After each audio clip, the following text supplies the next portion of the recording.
mobilização de conceitos como um meio metodológico para se ensinar filosofia. E tendo em vista isso, eu trouxe alguns conceitos para a gente poder discutir em que medida esses conceitos têm a ver com o ensino de filosofia.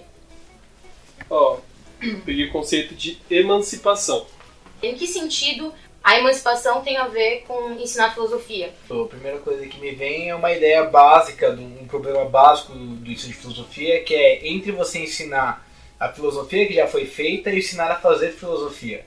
Para você ensinar alguém a filosofar, essa pessoa tem que pensar de forma emancipada. Então só existe um ensinar filosofia que seja emancipado. Mas então, como é que a gente ensinaria uma filosofia emancipada? Acho que a primeira coisa que me vem na cabeça é realmente aquele texto sobre o esclarecimento do Kant, Sim. né? De concordar ou não com o que o Kant coloca ali sobre o que é esse esclarecimento, né? Sair da tutela, largar o andador, de caminhar com as próprias pernas, mas é o uso da razão pública, né? Afinal, a emancipação é uma coisa pessoal, particular, ou ela é uma coisa que a gente se emancipa em sociedade, né?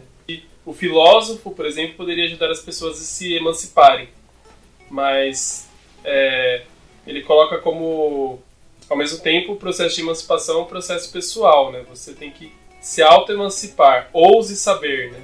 E é um dos principais problemas do ensino de filosofia, né? A filosofia ela tem essa função emancipatória, essa função emancipatória é individual de cada um, é em sociedade. Fala que tem que ter a liberdade, você tem que, igual ele narra, né? Você tem que andar com suas próprias pernas e cair e não ter medo depois de cair, não se sentir acovardado, enfim, e voltar para os braços do tutor. Ele fala que tem que ter liberdade mesmo caindo e aprendendo com os tombos. É o meio que a gente escuta bastante dos pais, né? Mas só que ele fala que também não é só um processo privado. Ele fala que tem que ter o debate público, até mesmo para você ouvir o contraditório, né? Porque senão, se você não é exposto a isso, você toma como sua verdade fosse basicamente a única, né? A gente estava falando sobre pensar sem algum tutor, né? Ao mesmo tempo que quando eu pergunto a questão da emancipação, e o que ela tem a ver com o ensino de filosofia, a gente volta para o nosso tutor, né? Acovardado mesmo, em responder. Porque a gente está aqui discutindo de novo Kant, o que é em Kant a emancipação. E, né, voltando para os bracinhos confortáveis do Kant, né? E a emancipação ela sempre vai estar relacionada com a autonomia, né? A emancipação seria o processo para chegar na autonomia. Quando eu proponho a mobilização de conceitos para ensinar a filosofia, a gente está pensando sozinho, mas tem que ir pensando com outros, né? Sem jogar no lixo a história da filosofia e não colocar a história da filosofia enquanto num lugar canônico. Gente, eu acho que cai naquilo do Deleuze, né? De você não fazer uma simples repetição. Não dá para pensar fora de toda uma história, que eu digo que é importante que a gente continue pegando conceitos, né? Para poder trabalhar os conceitos em mim também, entende? Mas não sou eu enquanto me reduzindo a mim mesma.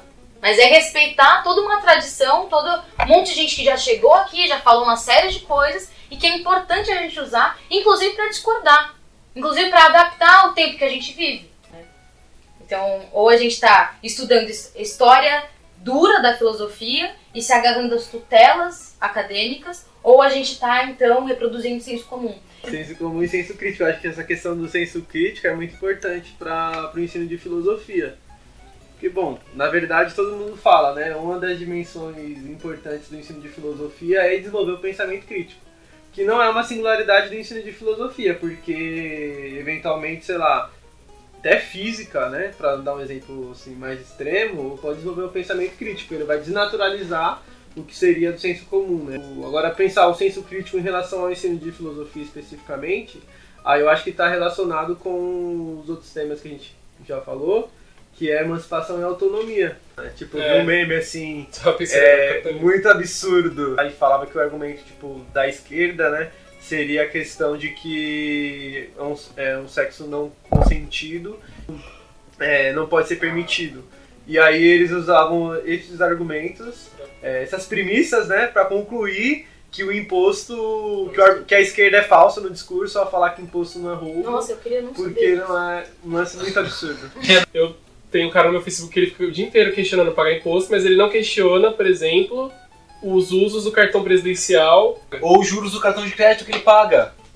Os juros do cartão de crédito Não, mas essas pessoas reclamam de pagar imposto, mas não reclamam de juros abusivos que os bancos praticam. Talvez porque tem a ver também com a questão de reprodução do discurso e de pensamento. Porque quando eles falam imposto é roubo, tipo assim, eles não estão pensando, eles estão reproduzindo o discurso que eles ouviram e estão falando que isso. Mas você tem que explicar ali historicamente como constituir sociedade de classes, Estado, etc. Tem esse discurso também. Empresários pagam muito impostos, né?